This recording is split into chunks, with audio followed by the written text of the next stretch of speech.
And welcome in to This Week in Arsenal, or shall I say, This Week in Avenging Champions League Final in 2006. I am your host, Sham, aka Shamsdale on Twitter, and I am joined as ever by the amazing, the one and only Sash, who you can find at LT Arsenal. Sash, my friend, how are you doing? Doing all right, actually. I was playing cricket earlier today in the morning and got smashed by the ball on my nose. And yeah, I came back home. I was in a bit of a daze. My head was hurting, and I just was lying down for like the past hour. But I woke up in time for the podcast, and yeah, looking forward to it. I think I'm not going to think very straight, so you're going to get really raw opinions from me throughout this podcast. So beware of that. We're going to talk about Aaron Ramsey a lot today, I feel like. Oh, love it. Especially how he featured in Arsene Wenger's statue video. I was so happy to see that. Like his first goal Yeah. made my day. Yeah. Well, glad to hear you're feeling okay. Yeah, I remember you did mention that to me earlier, and I was like, this is touch and go. But we, you know, Sash and I, we have a pact to bring on only the most illustrious guests on this podcast, right? It's like we said, it's right there in the mission statement. The shareholders are able to give us the boot and bring in two other guys if we ever breach that covenant of the mission statement. So we're following it, I think, to a T by bringing in today's guest, Mr. Alexander Moneypenny, whom you know from the Different Knock. I think probably for my money, one of the best Arsenal podcasts out there right now. So, Mr. Moneypenny, how you doing, my friend? Very kind of you, sir. Thank you. It's lovely to meet you both. I'm looking forward to this. Thanks for inviting me Yeah. on. Yeah, no, it's a pleasure to have you on, especially because we have big news to talk about today, which is the permanent sale of Ben Cottrell to Slovenian side Enes Mira. So how's everyone feeling about that? You guys devastated or Sack the board. Sack Arteta. Sack Edu. Get them all out. Saka, murder Saka. How can you lose one of our best youth products? Oh, it's an absolute travesty. United just bought this Rasmus Højlund guy for 75 million plus 10 in add-ons, and we can't even sell Ben Cottrell for anything like that. I think it's a disgrace. But in all seriousness, we are going to talk about the Arsenal Barcelona game, which we played on Wednesday. I think with the DC game and the game at MetLife, I was not entirely sympathetic to people complaining about what time that game was played at. And then they played it on the West Coast, and I had to stay up until like 1 o'clock in the morning watching this game. So now I completely understand everyone's pain. But we went and we won 5-3.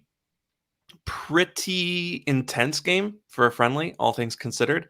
And just before we get into kind of the nitty gritty of it, Sash, I'll turn this to you first. How do you feel about playing a team like Barcelona in the preseason? Ahead of going into the Premier League and the Champions League and all that. Barcelona is a team that we might encounter in Europe. They're a team that we have a lot of, shall we say, less than positive history with.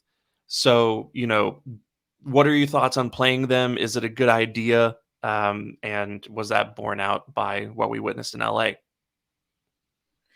no, I think it's a good thing that we played them because if you look at the recent seasons, the pre-seasons, I don't think we faced any of like Europe's biggest clubs. I think you have to go back to 2019 preseason when we faced Bayern and Real Madrid.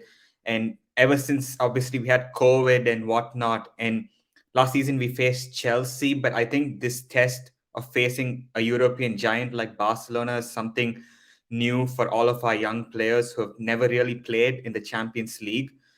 And also, two very similar teams. From a tactical point of view. So I think it was fascinating game from a coach's point of view, from a player's point of view, and also from a fan's point of view. So I'm really glad that we actually played this match. And if I'm being honest, I would have liked it if, instead of maybe playing United in preseason, if we could have faced, say, Real Madrid or a team like this, because we're going to face them in the Champions League inevitably. And I think while it's preseason, getting some sort of flavor from these teams um, is a start. And I think this was a good flavor of what you can expect from a top team in Europe with all the players that they have. It's actually crazy the depth that they have in those attacking positions, even in midfield, and the talent is absolutely crazy. And I think Barcelona are going to be back soon. They also beat Real Madrid 3-0 yesterday, I think it was.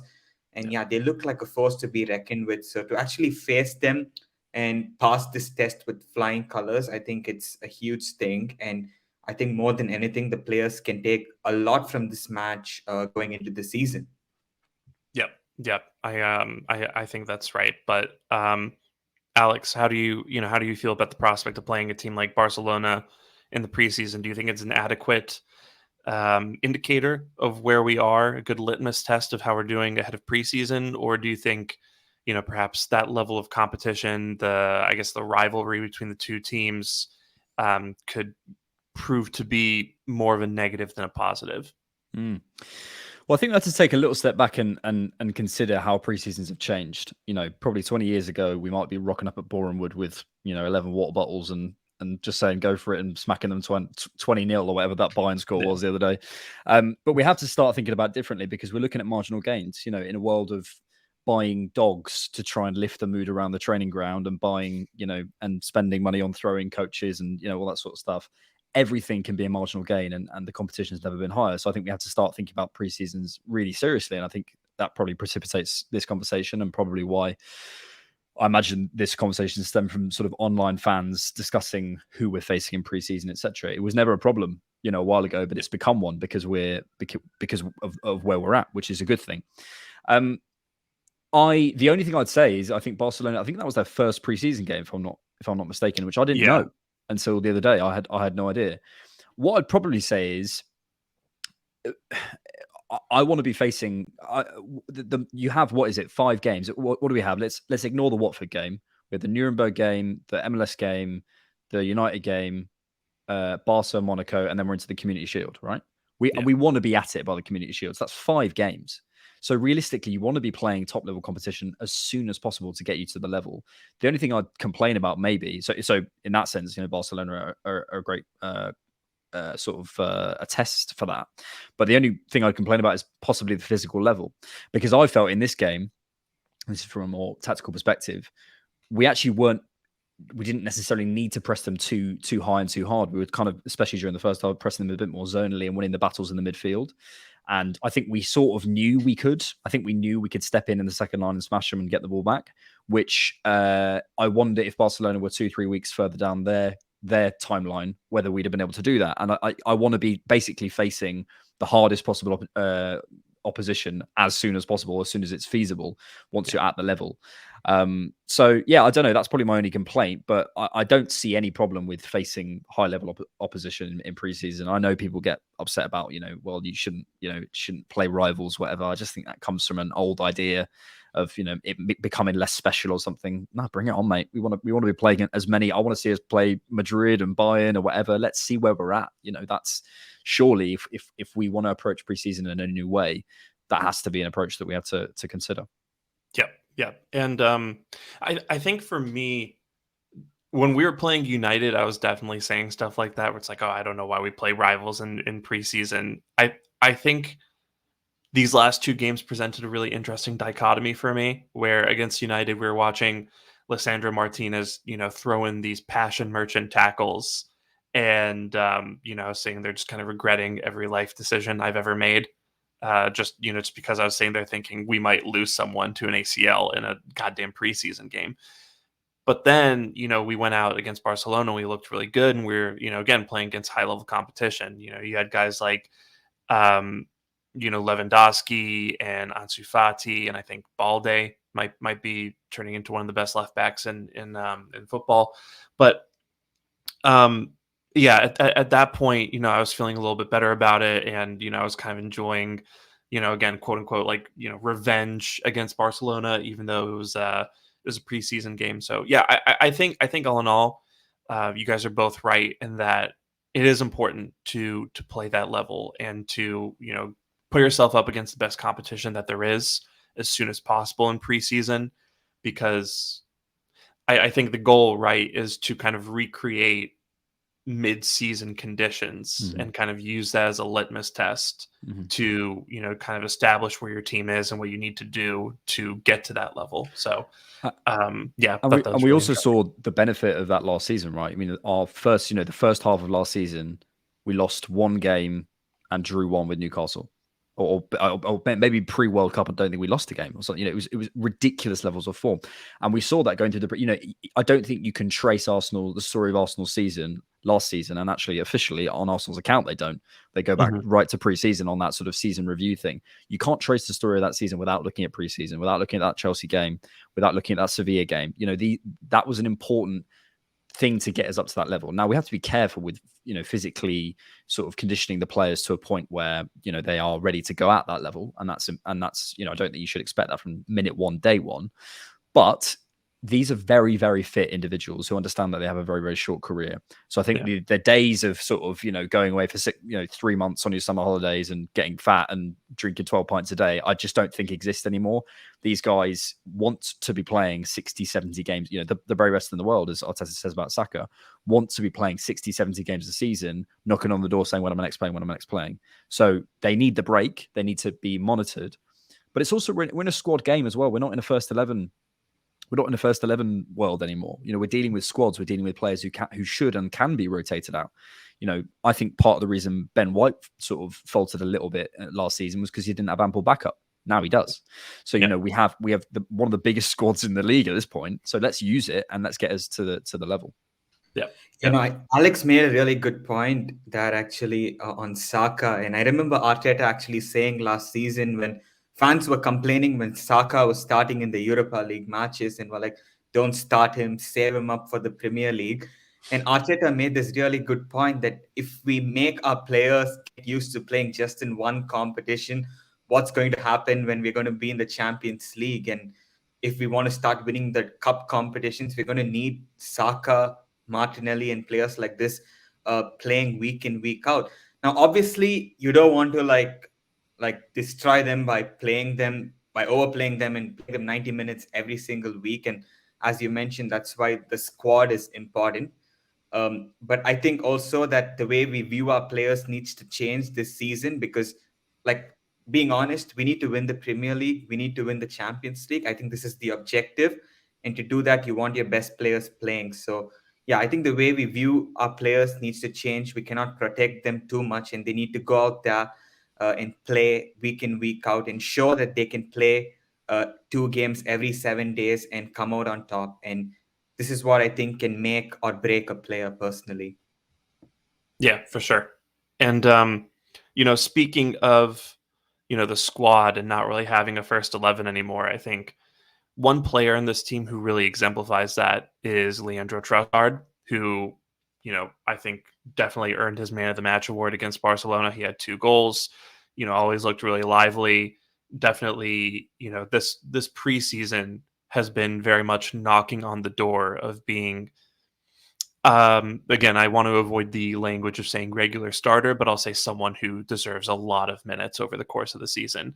And so with the first goal, obviously, Ramsdale kind of launches out to Jesus, who I think does a really good job of not necessarily winning the ball, but forcing the defender to kind of head it, into an area where Trossard can easily win it back, and then he takes it kind of into the box.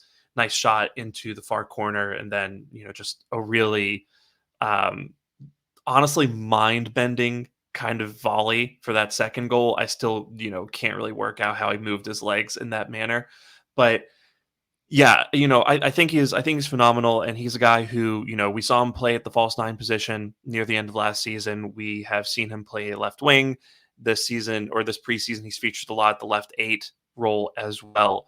So, Alex, I just want to get your thoughts on, how big of a piece of this team do you think Trossard's going to prove to be this coming season, and how much do you trust him compared to, I guess, guys who are typically labeled as like the starters, guys like Martinelli and Jesus, and I suppose right now at this point in time, Kai Havertz as well. Well, you mentioned it, minutes. That's going to be the currency of this season and the currency of football moving forward, because it is a squad game. So, yeah, I don't know how many starts Trossard's going to get, but he's certainly going to get a lot of minutes because he's a very useful player. I think we also, in this kind of evolution of how football's being seen, have to consider. I have to consider a different way of approaching an analyst and whoever, people, commentators on the game in whatever capacity that you're doing it. I think have to try and consider a different way of approaching it, and we can't look at it as first 11, left back, right back, centre back, who's your backup midfielder. We can't think about those things anymore. We have to think about a different way of analysing it. And you could look at it in different ways. Some people say front five, back five. Some people say pods. Some people say look at the individual roles. However you want to do it. For the sake of this, I'll say pods because it's probably most useful for Trossard.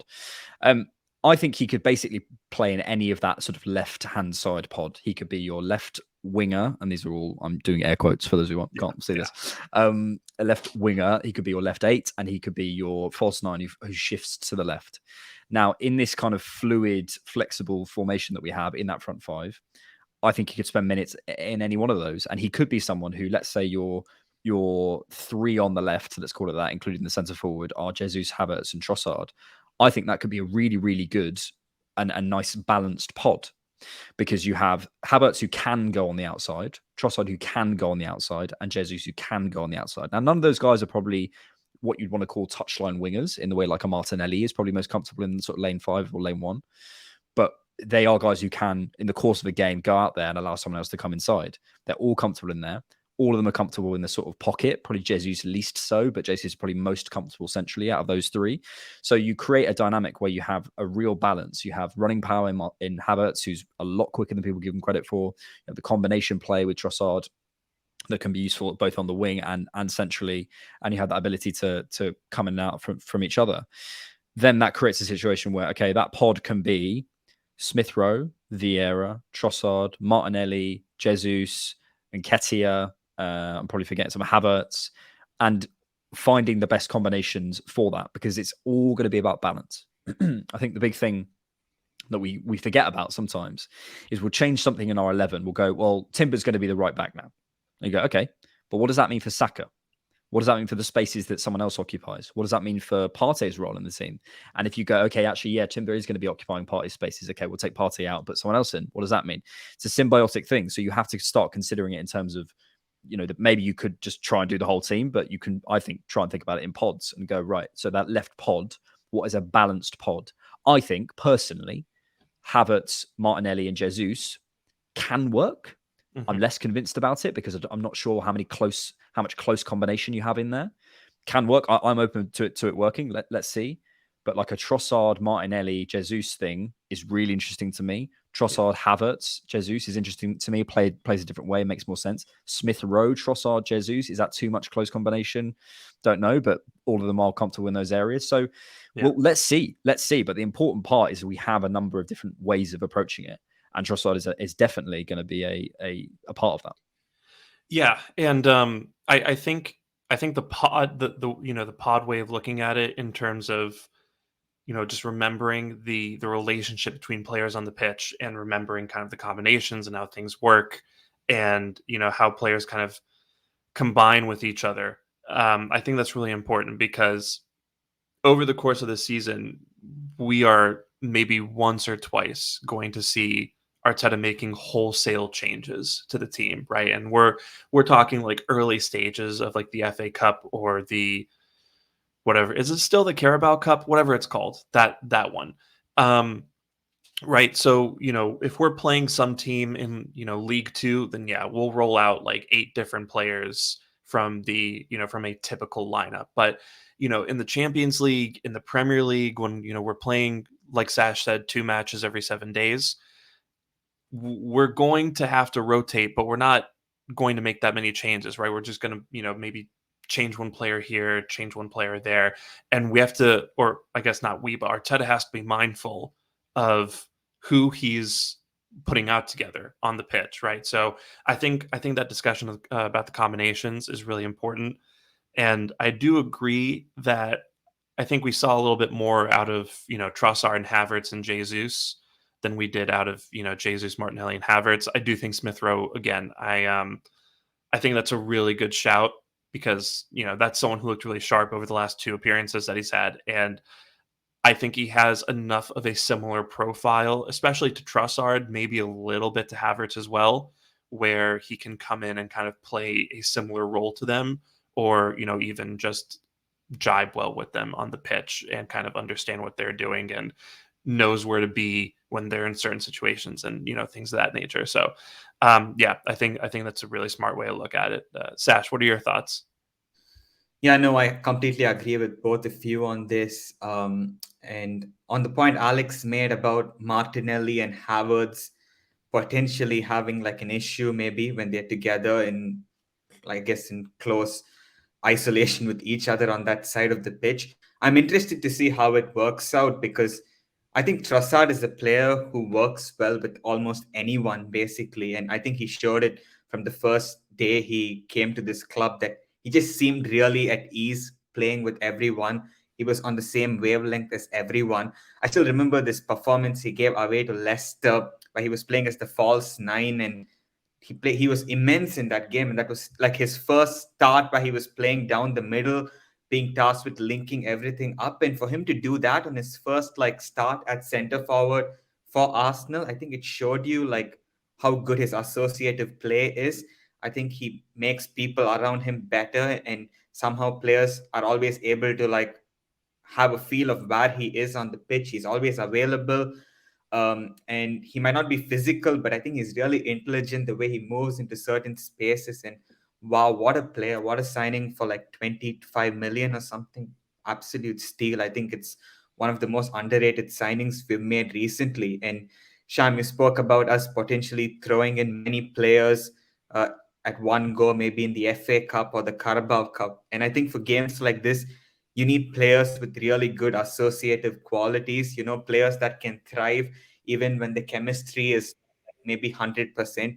And I think Trossard showed in the past that despite not being fully adapted to Arsenal's way of playing, he was super effective in his early days. And I think players like this are able to make those around them better, even though they've not played together a lot. And I think this is where someone like Trossard can be really important for us, like in the FA Cup, in the Carabao Cup. And yeah, I'm very intrigued to see how his career progresses with us, because I think right now we're all expecting him to be more of a squad player. But the way he's playing, if he continues to like keep chipping in away with these sort of goals and performances, like, can you really make a case to drop him? Like, I thought last season Gabriel Jesus is a better center forward than Trossard, and he comes back. But we went on an amazing run with Trossard in the team, and he was so good. He was getting an assist every other week. And I did think it was a bit harsh to drop him because of how good he was. So even that, like, even when he was dropped, it was not like 100% his own fault. It was more like, yeah, Gabriel Jesus is coming back and he's in. And if Trossard continues to knock on the door is eventually going to break, and he's going to find a way into the first 11. Now, coming to Alex's point, which I mentioned earlier on about Havertz and Martinelli, like, I'm so fascinated to see how all of this is going to work, because the way I view Havertz and Martinelli is players who are like vertical runners. They're really good moving off the ball. And I think the reason why Havertz was much better against Barcelona was because he had someone like Trossard who likes to receive with ball to feet. Trossard drops deep and is happy to like play that creative sort of role. He sort of sacrifices himself for the team, so players like Havertz could move forward. But I don't know if Martinelli is going to do that sort of role.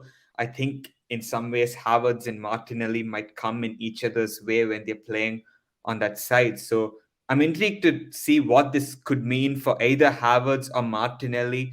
Could Martinelli maybe and play down the middle? This is something that we saw in a couple of games last season.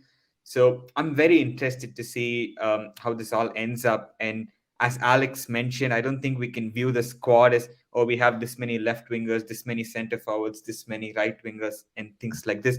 I think we have players who are adaptable. They can play in multiple positions. And I think a player like Trossard gives a real headache, but also a good sort of headache, wherein we have a lot of different solutions we could potentially experiment depending on the opposition. So absolutely delighted with him and really happy to see him scoring 2 goals. The fact that he still manages to score and be decisive despite not being a sort of sacrificial player for the team where he really puts himself about and makes others better. I think that's testament to the player he is. And yeah, long may this continue. Yep, for sure. And that there's another player in that pod who I think has been a subject of interest for a lot of not just Arsenal fans, unfortunately, but a lot of commentators and a lot of rival fans as well, and that's Kai Havertz. So, when we acquired him this offseason, I think, and there still are, but I think definitely back then there were a lot of questions in terms of how he was going to fit into the team. Was he going to play exactly Xhaka's role? Was he going to play center forward for us? Was he, going to maybe feature on the wings more, stuff like that? And so we've seen him, kind of as part of that midfield three over to the left, and it's been a really interesting role because I think he's shown that he's better at combination play, definitely in midfield than perhaps a lot of people expected him to be. He drops deeper than I expected him to, but he also, tries to make a lot of those ghosting runs into the box. And I personally think those back post crosses we used to see from Saka and Saka to Aubameyang a couple years ago, I think we're going to see those again with Saka to Havertz. We already, I think, have 2 Havertz goals at the back post this preseason so far.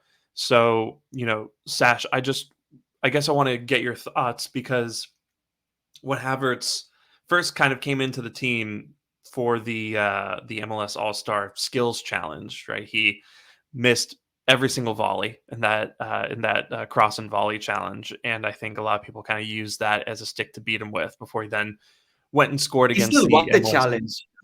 The what? He still won the challenge. Howard Yeah, still won the challenge, though, he despite. did. Yeah, but I think people watched him not score a single point, and they're just like, "Wow, you spent 65 million on a guy who can't even score a cross." But then he goes and scores the next night against MLS All Stars, scores again, against Barcelona, and it. I think he is starting to gel into the squad a little bit, but I just wanted to get your thoughts as to, what you think his role looks like, and I guess how impressed you've been so far by whatever adaptation he's had to the squad. Yeah, I mean, so far he's been all right. Like he's playing in a sort of unfamiliar position. He's not really a guy who's played in on the left of a three and like controlled a game. At least not that I know of. Maybe he did few times at Leverkusen, but I've always viewed him as this Ozil Deli Ali hybrid type of player who's more of a second striker and whose best actions are his late arrivals into the box, like Sir Aaron James Ramsey. When he's unmarked, he has this feel for space. He's able to smell where to be. And we saw it against Barcelona as well. Like I thought he read the situation well. Um, the basically it was headed to him and he read that well. And I think he comes alive in situations like this. I think the problem with the way Chelsea used him down the middle was that he was always had like multiple defenders attracted towards him. He had like 2 or 3 defenders, always these big Premier League centre backs unmarking him. So it became like really difficult for him to always find that space. And I think Arteta has recognized that. I'm not sure if the left 8 is his best position because he still has to like do more in terms of the way he controls the game, offers himself more. I think there were a couple of moments. I think there was one moment in particular where he received the ball from Ramsdale and played a really nice pass to Timber, and we beat the press. But I want to see him doing that more. I don't think he's done that enough so far. So this is something for him to like work on even more. And also off the ball, he has to do more because I felt against United in defensive transition, he was like a liability, and we were really getting run over on certain occasions when normally if we just played the way we used to play last season, it wouldn't be the case. So I think, yes, Arteta is really clear with the type of player he wants to play. And throughout this preseason, I think we have seen him playing 1-6 and 2-8, two pure 8-10 hybrids. I know Xhaka also played an advanced role last season, but in my mind, Xhaka still more of a 6-8 hybrid and not an 8-10 hybrid. And I think Arteta is trying to choose the profile of player he wants in that role, and he wants to, I guess, do something similar to what City did. And I think this has always been his aim. Now, the question that everyone will have is, can Havertz do that? Can he adapt to the role that Arteta wants? Maybe he could, because when Martin Odegaard first signed for Arsenal, he had like one goal in his first 3 months at the club. And he then started doing things that people who saw him initially when he joined, they're like, wow, I never knew Martin can score 15 league goals, and he could have even had more last season. So I think there is something called player evolution as well. There's this quote by Arteta, I remember, on Odegaard, and this was at the end of the 2021-2022 season. He said, Martin in 6 months' time will do things that he is not doing right now, but for that, it's a process. And I'm intrigued. Could Havertz also do that? Because I think he has the technical skill set to do it. And I think his technical quality is immense. So it's just a matter of him adapting to that role. But also, then you have to ask the question, at what cost? Like, you don't want our results to go bad just to allow a player to adapt. So I think these things need to be balanced. And if this Havertz left eight experiment fails to like work out, I can see Arteta using him down the middle, playing a sort of similar role to Gabriel Jesus, like dropping deep, allowing the runners to get beyond him, but then also arriving late into the box, which I think is his specialty. So, yeah, I'm really intrigued to see what happens with Havertz this season. I think he's such an interesting player, and every coach in world football who's coached him, they rate Kai Havertz. He was always like the golden kid for Germany in this era. And I live in Germany, and like even at work when I speak with my colleagues about like Havertz and him as a player, they're like, you don't know what Kai Havertz is capable of. Like the Premier League has not seen even 10% of the real Kai Havertz. And yeah, if any coach I think can bring out that remaining 90%, it's Arteta. So let's see what happens. Yeah, yeah. Arteta does love a post-hype player, that's for sure. Really loves returning players to their former glory. I think in terms of his off-the-ball ability, I think Havertz is a really good presser. In terms of defending in transition, I think the Havertz and Rice signings are really linked in that respect. I think we're going to see Havertz and Rice playing together a lot in midfield because, again, Rice kind of gives that security blanket, that ball winning ability. He was the best tackler, the best interceptor in the Premier League by a good distance last season. So I think having that kind of guy behind Havertz, who, again, isn't really a guy who can stop the transition. This guy is probably going to end up the pitch a lot during during matches when teams regain possession and kind of head down the pitch toward us. I think Rice is going to be that guy who's meant to take on kind of an outsized portion of that defending in order to make up for it. But Alex, what are your thoughts on Havertz's role, as well as how he's fit in so far and how he's looked to you this preseason? Yeah, it's a tricky one. It's a really tricky one, and I'm I don't think anyone was sat there in May going, "Do you know what this team needs? Kai Havertz." Like it's such a, Yeah. It's a very it was a very left field signing. I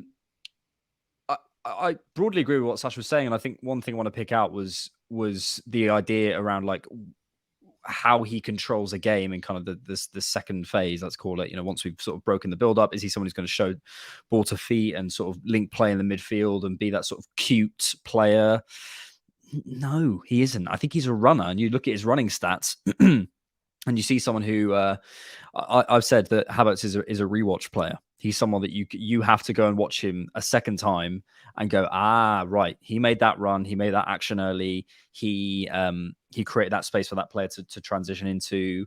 Actually, him blocking off that passing lane, force them over to this side or whatever. He's not someone you're going to watch and go, he's not going to beat six players and rifle one in the top bins. It's just not who he is. It's not the player who he is. so then we have to think about a different way of approaching how we assess him and looking at his role. Because the idea of a left 8 in our mind, of maybe a sort of second phase controller, let's call it that as a broad brushstroke, it's not really him. He's someone who is going to, be drifting into pockets. Is someone going to be a little bit more languid in his style? He's not going to be picking up as many second balls. He's not going to be sort of progressing the play from deep. But then you look at our left-hand side, and quite a few times this season, especially against Manchester United, him dropping deep early created a lot of space further up the pitch for Tomiyasu to come into, play the ball over, and Saka was isolated on the right-hand side. So he's a facilitator, is what I call him. He's a facilitator, and he's someone who is going to take some time to adapt to and consider how we analyze him and how much Havertz had an impact on our play. Someone like a Saka can come on, break the game open by scoring a goal and getting an assist. Everyone comes away going, what a player Saka is. Yeah. Havertz is going to be someone who we take some time to go, what is he actually doing? And that's not to say he's not doing anything, but it's to say, okay, so he's someone who in the build-up phase, what is he doing? Okay, he's creating space. Right, okay. Is he dropping to the wing a little bit to create some spaces elsewhere? He's someone who's creating, there was a moment against Barcelona where he created an acre of space for Jesus to transition into from a really clever run. Those types of things that we're just going to have to see. We're going to have to almost watch him with a like a hawk eye and be like, right, what is he doing? And he'll create his own role. I think a lot of the concern is like, well, what's he going to do? In the same way that no one, let's say 2-3 years ago, was thinking what we need is a kind of box to box, primarily left-sided, tough tackling, second ball winning machine in Granit Xhaka, but that became a crucial part of our team. And now we're developing, as you were mentioning, Sham, and I think the signings of Rice and Havertz are intrinsically linked, because when you have that ability behind the ball to stop transitions, to be able to pick up second balls, to for my money, the best ball winning midfielder in the world. For my money, Declan Rice, that's what you go out and spend that kind of money for. Then you can afford to do other things further up the pitch. And then then you're asking yourself, okay, so if we don't need someone who's like going to be majorly, under contact, getting deep and sort of muscling people off the ball, because we've got a bit more of that further back. If we don't need someone who's dictating play in a kind of Erdegaard thing, who's sort of playing the final ball or that sort of thing, what do we then need? We probably need a Havertz profile. So, but then you have to look at balance, and it's always about balance, because if we have a Havertz in, and let's say Havertz and a Smith Rowe, I don't know how that works in the same midfield, for example, as let's say Smith Rowe's our right 8 nominally and Havertz is our left 8. I don't think we've got enough control. So it's all about balance. It's all about balance. And I just think as a fan base, generally, we're going to have to really watch ourselves, because there's going to be games, I said the other day, like he's going to be like our mercury in our thermometer. When we're playing well, Havertz will be playing well and everyone will be going, great, but we're probably not thinking about him, because he's not really doing anything obvious that's like that moment where Havertz did X. So he didn't come in, cut onto his left and score a goal past De Gea against Man United. It's just not going to happen. But what he is going to do also is probably when we're playing poorly, people are going to look at Havertz and go, what does he do? And I think people who try and look at the game in a certain sense need to hopefully look beyond that and try and be like, no, there is a value to this type of player, and it's this, and this. And I hope that language will develop over the season amongst the fan base. Yep. And I've said this before. Havertz is a player I worry about, not necessarily in terms of his talent or how successful he's going to be embedding into the team, but in terms of how he's perceived outside of the squad and by fans, because the way that you talked about his role, right, where he's going to be a rewatch player. He's going to be a guy who is going to do a lot of things that go unnoticed until you actually go back and really look for them. Not a lot of people are going to pick up on that, right? They're going to be looking for the goals and the assists, and they're going to look at the price tag. I still think he'll score and assist, a good amount. I think he'll probably top what Xhaka did last season, but I also anticipate something of a slower start. And, I think people are just going to ignore the runs that he's making and the space that he's creating and, kind of a lot of the off the ball work he's doing. And there's going to go straight for the end product. And if it's not there, people are going to, again, use that as a stick to beat him with. So, he's just a player who I think is going to need a lot of support, especially from the Arsenal fans. And frankly, I'm a little worried as to whether he gets that. But Yeah. we'll And see. I just wanted to say very quickly, I think that's an English fan culture thing. I think English fans love a John Terry, a passion merchant, Passion and desire. passion, desire, mentality. They love that. They love someone who can smash you early doors. That's why people love Declan Rice. He is that type of player, and he'll be a fan favorite immediately. No problem. There's no bedding in period for Declan Rice. He will just be a fan favorite. He might take a while to be an important part of our team. There might be tweaks and things. I think he had a bit of a poor game against United in terms of his positioning, but look, that will come. Havertz is not that. He is a little bit more Ozil-y. He is a little bit more sort of he's not gonna push someone off and get in on a fight and whatever, which a lot of English fans typically, and I suppose the fans that control, let's call it legacy media for want of a better phrase, the Sun, the Mirror, the Daily Express, those types of institutions are led by and run by people who grew up on a certain type of football, which Kai Havertz does not play. So we're going to have a lot of difficult conversations about him. Yeah, no, but I have to say though, he is quite physical, and I think we will see more of a physical side to him. I think when he plays well, when he's at his best, he's like really imposing himself physically, and we saw as well. You saw what Arteta said the other day, to that journalist, basically like, Yeah, what do you yeah, mean yeah. by physical? Basically, is what he's saying. Yeah, I mean, I could not believe, first of all, the journalist used the word physicality because Havertz is bigger than 6'4". Xhaka is. Yeah, like it's not physicality. Maybe you can say defensive nose or something like this, but I don't think physicality was like the right term to use. And I also, that kind of sums up the mismatch between Yeah. how Arteta views the game and how the exactly. English media view the game. I think yeah, he's completely right, and I think the physicality thing is like Arteta said it perfectly. It's like physicality for a function. It's fit for purpose. That's what it is. It's similar with Fabio Vieira. It's just another thing people say he needs to bulk up. It's like, well, actually, it depends what you're asking him to do. If you're asking Fabio Vieira to hold width, not be involved in contact too much, is someone to play the final ball, he's perfect for that. He doesn't need to put on. If anything, he can stay the same way. It doesn't matter. If you're asking him to play in certain different zones, do different actions, yes, he needs to be fit for purpose for that. That's a different thing. So Havertz, in terms of running power, in terms of he knocked it past whoever there was, it Dest the other night. He just knocked it past him and ran around him. Yeah. So he's got that running power, and people just think tall man should be physical. It's like, come on, guys, we could do better than that. No, absolutely, like 100%. I could not agree more with that. And obviously, though, as you mentioned, there has to be some level of adaptation, I think, for Havertz and for Declan Rice, and that whole midfield conundrum. I'm quite intrigued to see how that ends up playing over the course of the season. But there's a player who's actually adapted very well, and that's our new signing, Julian Timber, who seems to have really slotted home at both right back, and we also saw against Barcelona look really comfortable as the left back, and we also know he can play as a center back. So, Alex, I just wanted to get your thoughts on Timber as a player and the signing, because I know it's only been a few preseason games, but for me, Timber already seems like he's going to be like one of these best value for money signings in this window. Don't you think so? Yeah. Well, in terms of, I've seen people say, in terms of like, what is it, value for talent? Yeah, he's probably up there. Yeah, he's good, mate. He's my headline. He's a good player. Sharp in his actions. He looks very on the front foot and but it's controlled aggression. It's not too much. I think sometimes that sharpness can translate to jumping into actions a little bit too quickly, but I think it's also not as simple to say he's too aggressive. It's not quite the same thing. He's very sharp in his actions. He's very decisive, and he's very sort of on the front foot.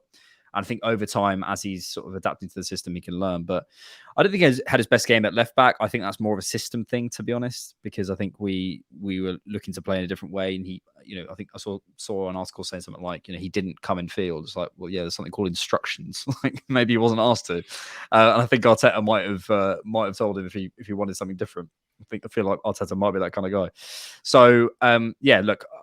It's very early days, but I really like the player. Looks very comfortable in a number of positions. Something actually, Clive PAFC, who's on the Arsenal Vision podcast, said the other day to me, and I think is bang on. It's something we probably don't even realise as fans, is we have this sort of what's the sort of expectation, I suppose, as fans, that our players can receive in a lot of different areas. If you think about, let's say, I call him wrong profile, and you know who I'm referring to, our centre back at the end of last season, because basically, Who we both like, by the way, who we both like. yeah. Good. Let's be clear. Good player in the right system, but he's wrong profile. He's the wrong profile for what we're after, and that's not a slight on the player. It's just the way he is, and that's absolutely fine. Yeah. But what if you think about it? If you picture in your head, where is wrong profile? I'll name him for the sake of any doubt. Rob Holding. Where is Rob Holding uncomfortable receiving the ball? I could tick quite a few places on the pitch, probably anywhere sort of maybe beyond sort of the halfway line, anywhere back to goal, anywhere in the sort of exteriors. There's quite a small area of the pitch where you'd be comfortable giving Rob Holding the ball. Whereas we're now getting to a place where you look at the likes of Kivior, you look at Timber, you look at Ben White, you look at Zinchenko, you look at Gabriel to some degree, Saliba. I'm probably forgetting other people, other defenders. These are guys who are comfortable receiving in all sorts of places on the pitch, in all sorts of different angles, on both feet. Tomiyasu, another good example. Sorry, who had forgotten about.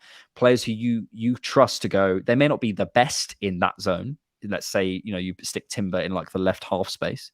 It's not the best place for him, but he's comfortable there. He can receive it there and he can play it there. You're not worried about passing him to him in that zone. What that means is it facilitates a type of football where you can be more unpredictable.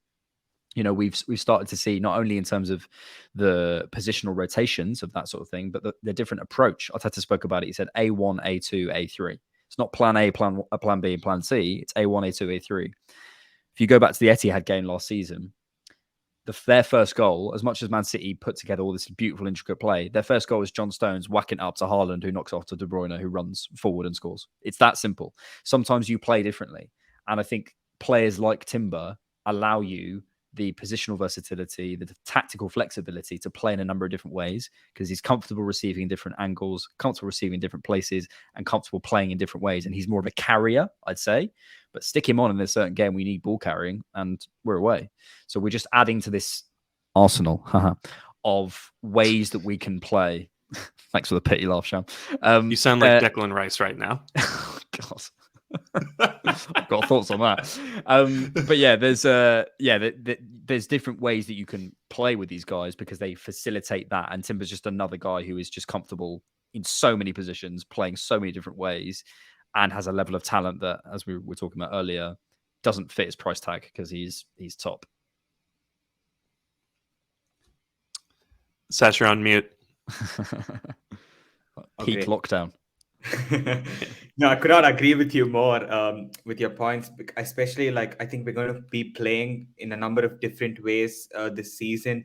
And I'm excited for that because I think one criticism of Arteta so far has maybe been the way he's utilized his squad as a whole.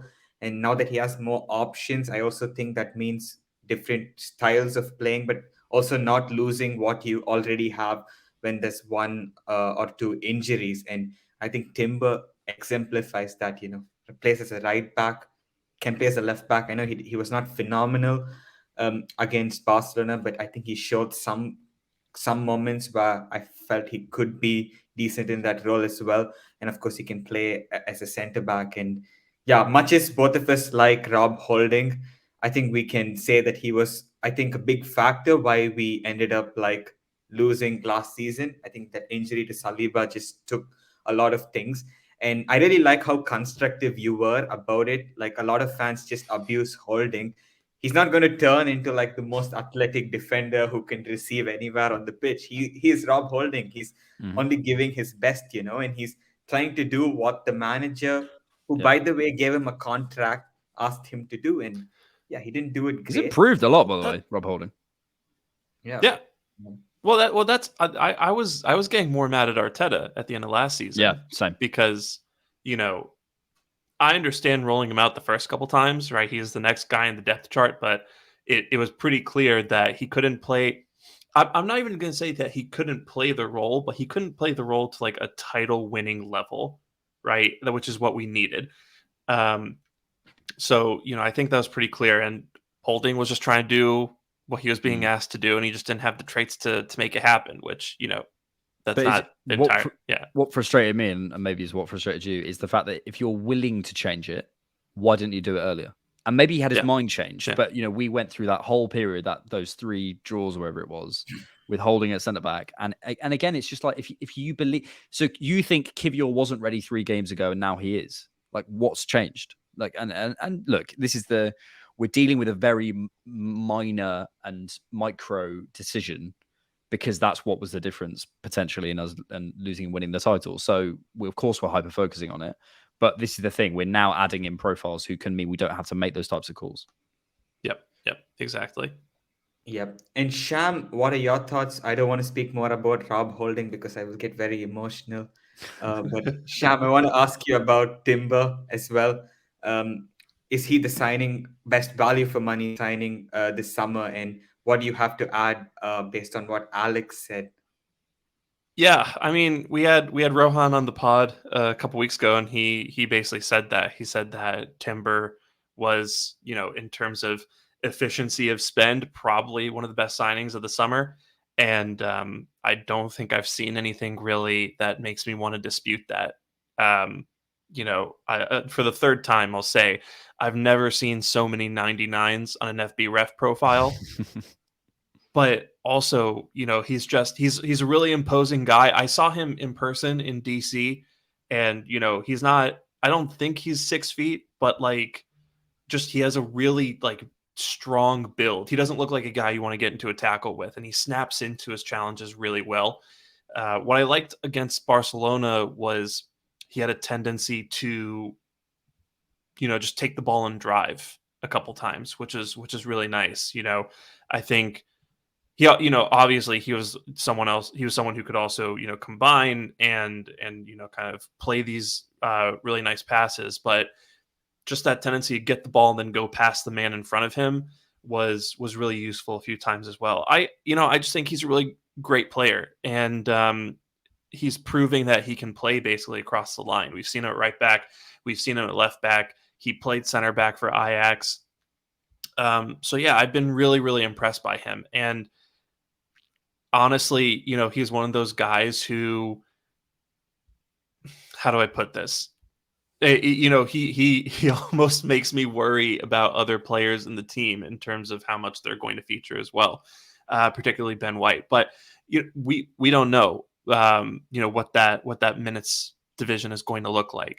But at this level of the game, you need to have a guy like that who can come in and play at any position in that back four to a high level. And Timber is exactly that kind of guy. And, I think he's going to become a leader within this squad.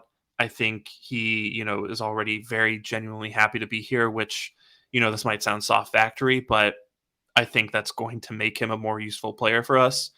And yeah, he hasn't set a foot wrong so far. I've been really impressed by him. Also, we have video evidence that he is a better finisher than Christian Benteke, which I think is always useful.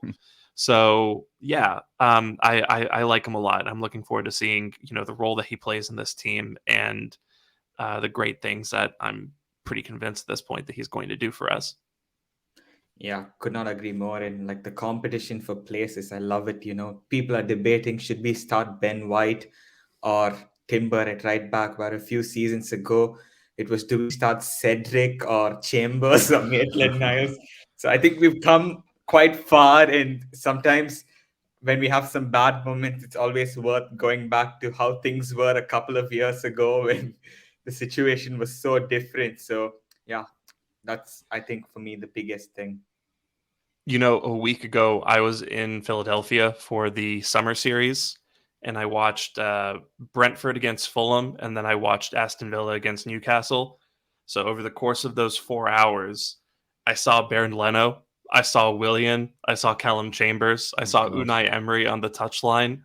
And at one point, I went with a Spurs fan and a Brentford fan. And at one point, I'm sitting there, and they just turned to me, and they're like, "Are you okay?" And I'm just like, sorry, I've just seen a lot. It's like seeing a bunch of X's in the same room. Nostalgia. Yeah, not the good kind. But yeah, in terms of on the point of having more reliable players in your squad who you can call on from the bench. So we've gone and signed Declan Rice, but he missed the Barcelona game, and he came on as a sub for the DC United game, or not DC United, the MLS All Star game. Started with Havertz and Odegaard in midfield against United, looked a little disjointed, which is fine. That's the first time those three are playing together, but it's pretty clear at this point that we're going to need a little bit of time for Rice to be that guy who's holding down the base of midfield and making it so that we can put 5 or 6 guys in the opposition box or in the final third.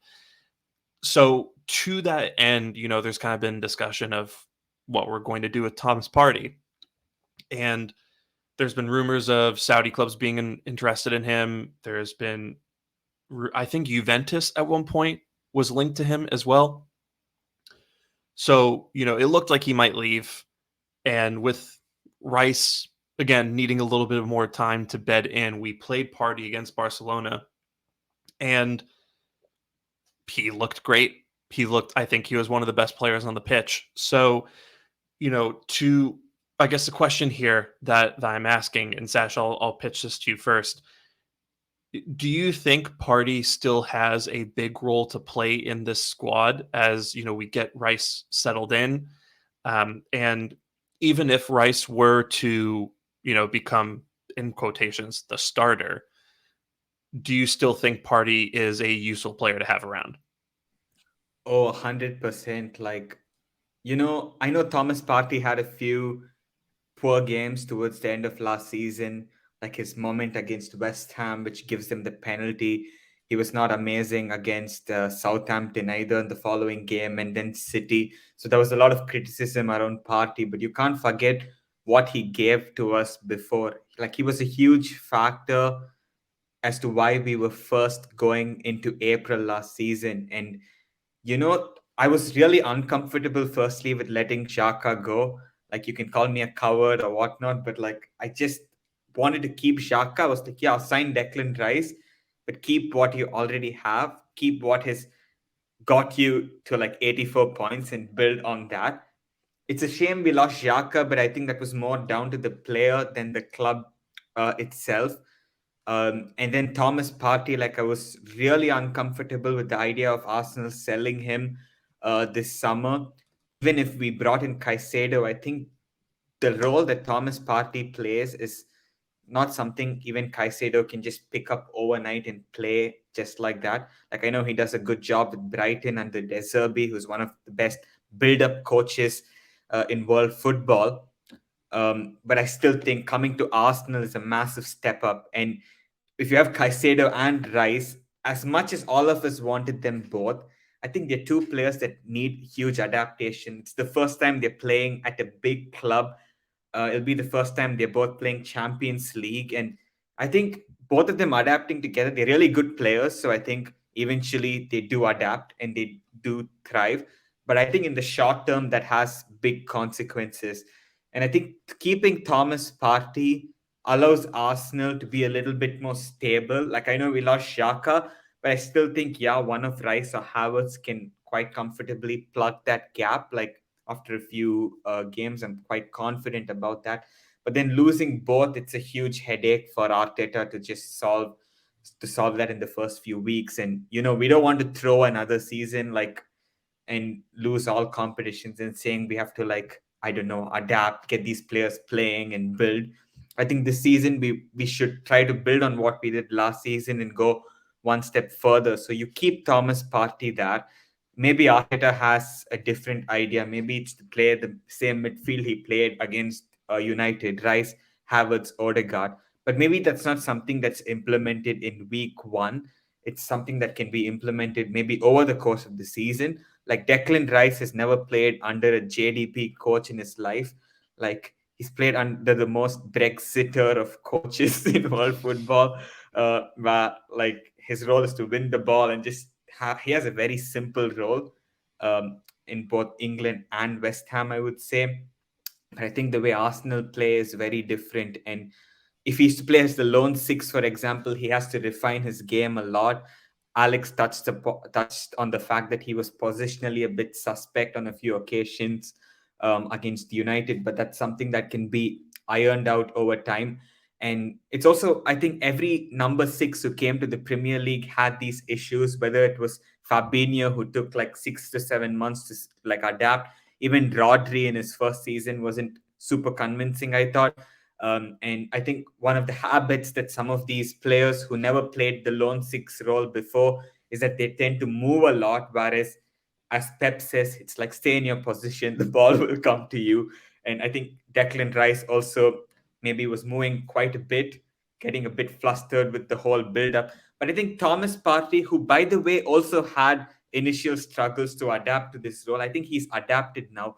You have a player that's adapted, that's been here for a few seasons, that can, receive the ball and progress it with his eyes closed.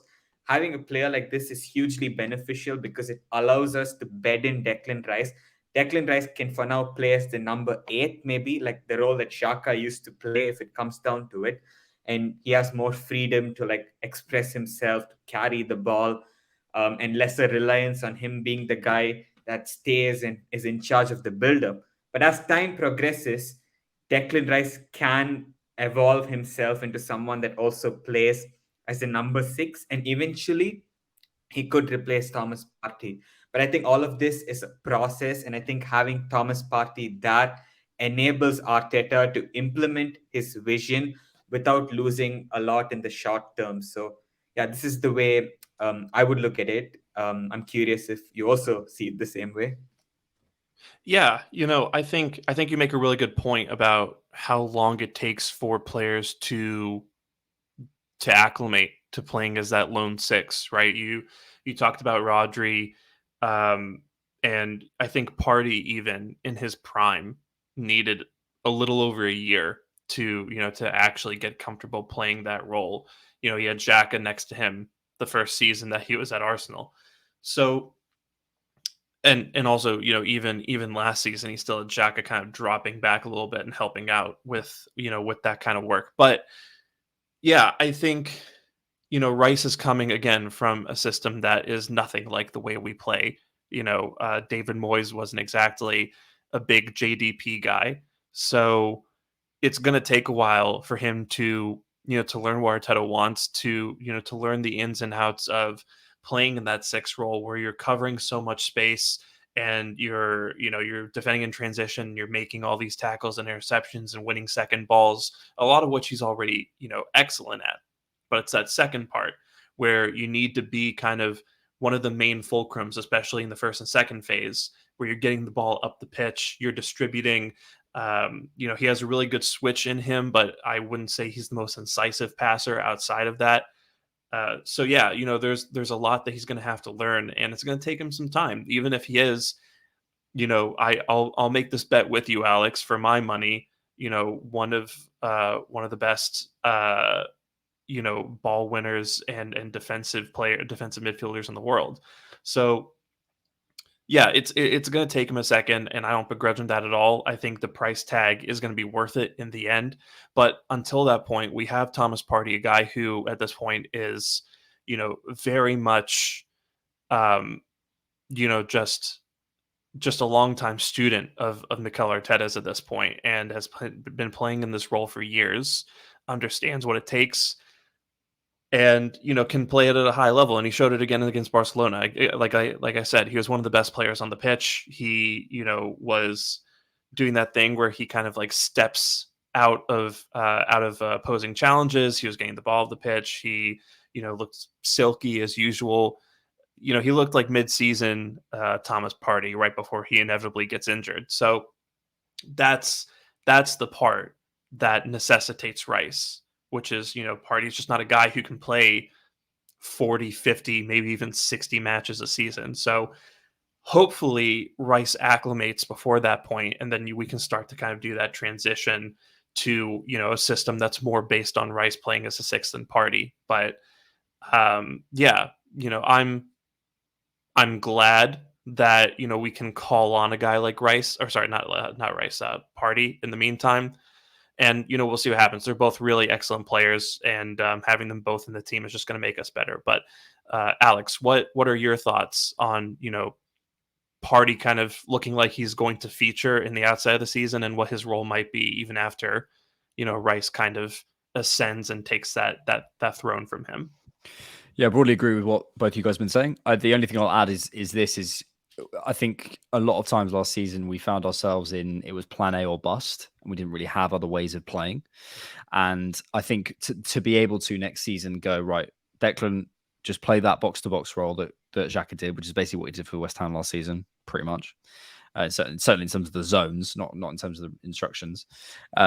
Play in that role. We'll have Partey in there, we'll have Zinchenko in there, and we'll play basically how we did last season. It might be a sort of fail-safe way of playing next season. I think we especially early doors, there might be a few times where maybe to see out games, maybe to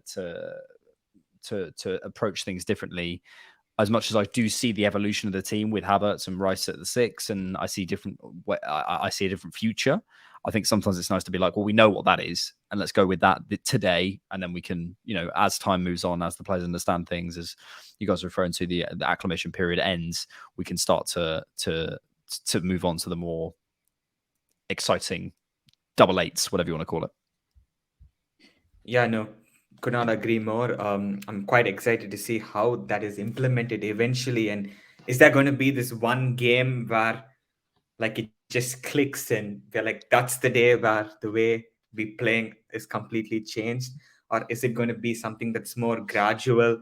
Maybe it's something that we do when we're chasing a game. We need a couple of goals and we just play with the lone 6 and have two like tens in front of the 6 and it clicks that day. And it's something that we again like change for the following game. I'm very interested to see how this plays out. And Arteta made this point as well on in that same presser where he was asked about Xhaka or Havertz being more physical. He made the point that if we want to be like more defensive, we can be now, and we have the options to do it, which was not always the case because last season we could only play in one way. So yeah, Arteta also recognizes that, and let's see how things evolve. On an interesting note, I was also speaking to Thomas Partey's like reps or people close to Thomas Partey when this whole saga was going on with the rumors about him potentially Go going on, to Saudi. Sash. ITK, let's go. Yeah, so I was just speaking to people close to him, and they were really adamant that he is not leaving, that he loves Arsenal and he wants to stay. They just shot down every single rumor. Now, just because they say it, it doesn't mean it's gospel, but I think it means something that, at least from the camp side, they are quite adamant that no, the player doesn't want to leave. He's like really committed, and I think it was really good. I think it was a Ghanaian journalist who actually asked Arteta the question in that particular presser, and it was really nice to see Arteta, really decisive with his words and say that no, Thomas is a really important part of our plans and that he will be here, which he does not say to everyone. Like when he's asked questions about other players, he might be like, let's see how it evolves, and he might use terms like this, but man, what a guy Arteta is. Like the way he answers some of these questions without giving anything away, but being really like constructive with the way he speaks. It's a real skill and art. But yeah, on that note, I want to speak about one of Mikel Arteta's true sons, and that's Fabio Vieira. Like he was a player that was brought in last summer, uh, mainly recommended by Arteta, and also obviously the scouting department. There was an alignment there, but he was a player that Arteta really liked. And from all of Arteta's press conferences, he seemed to suggest that Vieira is like our most decisive player, like in the final third with his actions. And we sort of saw it against Barcelona, like towards the end. He didn't really impact the game so much, I thought, like in the 30 minutes or so before. But then he has that one shooting opportunity, and what a shot. And it's not the first time he's done something like this either. So, firstly, Alex, I want to get your thoughts on Vieira's like Arsenal career so far and why you see this evolving, because for me, he strikes me as a player that is phenomenal when he has the chance to play the through ball, or when he has a shooting opportunity. Like, I want him there. But he also has to do more to impact the game, I think, in other phases. Like, we think similar things about Havertz as well, that he's coming alive and like with his running and things like this. But ultimately, we need someone to hold that football and grab the game by the scruff of the neck And we know Martin Odegaard does that. But from Fabio Vieira's point of view, if he is to break into the squad or do something like this where he makes that step up, what is it that you think he has to do better than he's doing right now? Yeah, people are going to accuse me of having an agenda because I talk about it quite a lot. I said this the other day to someone. Actually, no, I put it publicly. I said Fabio Vieira is undoubtedly a very talented football player. He's a very talented football player. That's end of sentence. But we live in a hot takes era where two things can't be true at the same time, and also this can be true that there is a, as you're sort of alluding to, Sash, there is a lack of involvement in the game and a lack of allowing games to almost flow through him that at the moment I think he needs. I almost think Vieira needs like one big moment without Odegaard on the pitch, probably is likely as the primary creator, a big game, a big run of games, that thing where everyone goes, oh my God, this Vieira guy's top. And to be honest, it will probably take an Odegaard injury for that to happen. I think Arteta brought him in thinking about this system with that we're about to start playing with the 2-8s, because I think Fabio Vieira could have been that guy who eventually comes in as your left 8, and that's what he started to do last season. But dynamics change, things change, things move on, people don't develop in the way that you think. Another great example is Sambi Lokonga. Sambi Lokonga, I think, was brought in and the project sort of grew at a faster rate than he did, and that's fine, that happens. And I wonder whether that's happened with Vieira, right? I think Vieira was brought in as was going to be the sort of secondary guy to Odegaard, where Odegaard was your more sort of passing hub. Vieira is going to be more of a dribbler, and maybe Arteta's seen actually we need more running power in that zone, and Vieira's come out, but he can still have a role. The question is what role it is. I think while Odegaard's in the team, I only really see one role he can play, and that's holding width on the right in a sort of Bernardo Silva way. But that means taking taking Bukayo Saka out, and I just don't see anyone doing that. So I think he's kind of scuppered on that side. He could come in on the left, but I think that would require a lot of change and a lot of. I don't think he's as talented in terms of blocking passing lanes. I don't think he's as sort of intense and intelligent in the press as Havertz is, and also it takes away that option that Arteta's spoken about of using a target man that we have with Havertz now. So. Yeah, he's in a very fine balance where I think he's a very good player and has talent, but he's not so good at anything else out. Like he's almost like his what's it called, like a Venn diagram. Like his Venn diagram of skills overlap too much with Odegaard for me. And again, that's not to say he's a bad player. He could go somewhere else and be a really fantastic player, and we'll be going, well, why couldn't we get Fabio Vieira on our team, etc., etc.? Because we seem to think that 15 players can all play. But I think there's I just think until Odegaard's out the team and we see him as a kind of primary creative hub, we see him as our guy where the game flows through. We see him as the guy who can create that final action, can be that person for us consistently. And probably he needs a sort of a moment where everyone goes, oh my God, okay, yeah, give the ball to Fabio. He's going to be able to do something. Until we have that moment, I just can't see it working out for him. And I think he'll always be someone at Arsenal with a lot of talent who just doesn't quite have the. Weirdly, it's similar to Mesut Ozil. Mesut Ozil had an unbelievable talent, right? And when the game flows through him, there's no one else in the world in world football that you want. But when the game moves away from him to become more of a physical game, to become a more transitional game, and you need to change your players around him to not facilitate him, he almost not becomes redundant, but he loses a lot of what he can do. I think Vieira is the same. You almost need to build your team around a Vieira type profile, and maybe that's worth it for someone else. Is it worth it for Arsenal? I don't think so. No, I think that's really well put. And you made at the start of what you said, you spoke about Odegaard needing to be injured for Vieira to play. And I think for that position, that player needs the rhythm, to keep playing week in, week out. Even Odegaard took some time to adapt, I think, initially. In his initial Arsenal days, he was not what he is right now. And as you mentioned, maybe the project has gone here and he's not going to get the time that he probably needs. And he could be really good elsewhere, as you mentioned, like in Portugal.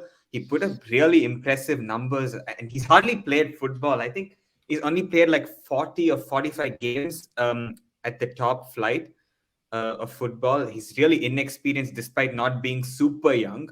So maybe he needs, I guess, more game time, some more rhythm. And I don't think that's going to come at Arsenal. Like you mentioned about him playing that Bernardo Silva like role where he holds width on that right touch line. But does he have like Bernardo Silva's like close control and like dribbling ability in those isolated spaces? Does he have that? Well, something George on the podcast that I do talks about is the idea of like dribble first and pass first players, and I think Bernardo Silva is a dribble first a dribble first player, and Fabio Vieira is a kind of pass first player. So they play it differently, but I think for me, I think being able to have someone who can, he needs somewhere where he can influence the game to see his true value. So does he get more space on that forehand side? Yes, because I think at the moment when he's in close combination, when he's up and against things, when people get physically at him, he can't hold his own. So I think it's like, how do you find him some space? You either drop him further back or you put him outside out on the wings. I don't think we want him further back because of our transition control. So I think out on the wings there might be a role for him. And we've seen also, Sash, you mentioned, I think, yeah, that, or you give him a lot more importance than he's already had. And we've seen as well with the Odegaard situation, his best game last season, probably the Brentford away game. Who was injured? Martin Odegaard. That is the conundrum that he's in. The only way I see him coming into the team from here is in the wide areas. They would play it differently. He would play it differently. Sorry, to Bernardo Silva, of course. And I'm not sure he has maybe the exact same level of control in sort of wide areas and in tight areas, but he maybe has a bit more of a final action than Bernardo Silva, who is maybe something slightly different. So I don't know. It depends. Yeah, no, absolutely. I need to watch your video, by the way. I remember it popped up on YouTube. I'm worried about Vieira. My agenda. Oh yeah, agenda. It was a good video. It was a good video. I like it. These days, having an adverse opinion is an agenda, isn't it? Yeah, exactly. Yeah, also, I'm sure Daniel Ek liked it as well. So, yeah, I need to work out a way of DMing him without it being weird. I was going to ask for a free Spotify membership, but my sister pays for it, so I don't need that. I would wait until like the next time he comments on a video or something, and then slide in, and then go in, or maybe when the Cronkies are selling up, just be like, "Come on, mate, get me in at board level, fan representation." No, that would be interesting. But on the Spotify thing, I have a tip for you guys. If you know someone in India, use a VPN, connect to India, and ask them to pay for you. It's like much cheaper. It's like, is it? It's like £1 a month or something like this. Oh wow! For Spotify Premium. So nice. It's not bad. That's not bad at all. Good to know. Yeah. You can listen to the This Week in Arsenal podcast without Spotify ads. So. Exactly. That's what it was born for, really. That's what it was. That's what it is for. Yeah, exactly. And that was a This Week in Arsenal tip. Ding. Nice. Yeah, but coming back on the topic of Fabio Vieira, so I personally think that ultimately we might have to move on from him. I don't think it'll be this season, but it's heading down, I think, that path, because Arsenal want to bring in like a right winger to provide competition for Saka as well. So I don't see why he fits in personally. We have Rice, we have Partey, we have Odegaard. We have Havertz now, and then on top of this, people are like, "Oh, we need to buy another 8 as well." So where does all of this leave Vieira? I think his career personally at Arsenal is heading down the path where he has to go elsewhere for opportunities, whether it's a loan or a permanent sale. But Sham, do you see something differently, or do you also largely agree with what we had to say here? I think I'm a little more optimistic. I don't see how he becomes the guy at Arsenal anytime soon. But if you look at his numbers, right, he's in the 90s, high 80s at the lowest for stuff like XG, non-penalty XG, goal creating actions, shot creating actions, through balls, assists. So his end product is there. I think he is an excellent low block player, and by that I mean if you're up against a Nottingham Forest or a Brentford or a team like that that's just going to sit back. And well, I guess Brentford doesn't really do that to us. But if you're up against a team that is just going to sit back and let you have 70% possession, and they're going to put 9 guys in the box and just try to hold on for dear life, I think Vieira is a great player for that situation where you just need to give him the ball and he'll have almost boundless opportunities to try to play, a ball and ball into the box, or try to feed people into the final third and combine with them, things like that. And in those situations, I think he's really impressive. Also, he's got an excellent long shot on him. We saw that against Barcelona. We saw that against Brentford. So, he's got that in his locker as well. But I think the problem is when the match requires someone to actually seize control of it, when it requires a special moment, when it requires just someone to take it over, and it's kind of 50-50. It's very embattled, it's very physical. Those are the situations in which you kind of lose Vieira in the game, and he ceases really to be a factor, and other people kind of have to pick up the slack. Sorry. If you give him that control based on the circumstances of the match, then he'll flourish with it. But he's not a guy who can take control of the match on his own.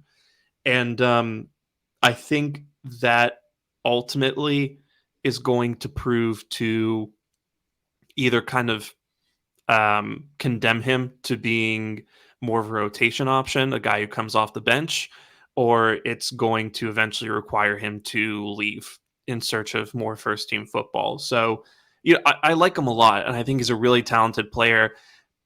With regard to him needing to bulk up, I think if the club felt the same way, we would see some some changes on that front by now. And I just think it's one of those situations where he was a really talented player. We took a gamble on it. It doesn't appear like it's going to work out. I think Alex had a really good point about sometimes you get players and then your team improves faster than they do. When we were kind of in an inverse situation with Saka, where Saka was improving faster than Arsenal was for a while. So it's just one of those things. I think he's definitely a guy that you can recoup the value for. He definitely strikes me as the kind of player that like City would be interested in, for instance. So it's just one of those things. I just think he needs very specific game states to flourish. And at this level of the game, if you want that game state to happen, you kind of have to make it happen. And Vieira's not a guy who does that. So we'll see. We'll see what happens with him. I like him. I'm sure Martinelli would be heartbroken to see him go, but it's looking touch and go at the moment. No, the Martinelli point is, I think, a reason to keep him, because you want to keep Martinelli happy, don't you? And keeping his best mate at the club, I think, would be a good way to keep Martinelli in the right frame of mind as well. I think one of the most epic games was the Villa away match last season when Vieira assists Martinelli, and Martinelli looks behind and he scores the goal. He starts celebrating before scoring, and he celebrates with his best mate. That was like an epic moment for me. And yeah, I think we will miss the bromance if Vieira has to leave. Yeah, for sure. So there was a bit of news that broke as we were chatting about the Barcelona game, and I actually just texted my Brentford fan friend and apologized. But both David Ornstein and Fabrizio Romano have come out and reported that Arsenal are interested in Brentford keeper David Raya. And I think Romano went on to say that apparently talks between Raya and Bayern Munich, who had been heavily linked to him recently, have apparently collapsed. And so we're now interested. It sounds like he's also interested in joining. And it's really interesting, right? Because we have Aaron Ramsdale, who at this point in time is a very clear-cut starter in the team. And then we also have Matt Turner, who, is definitely more of the number 2, the backup, the cup keeper.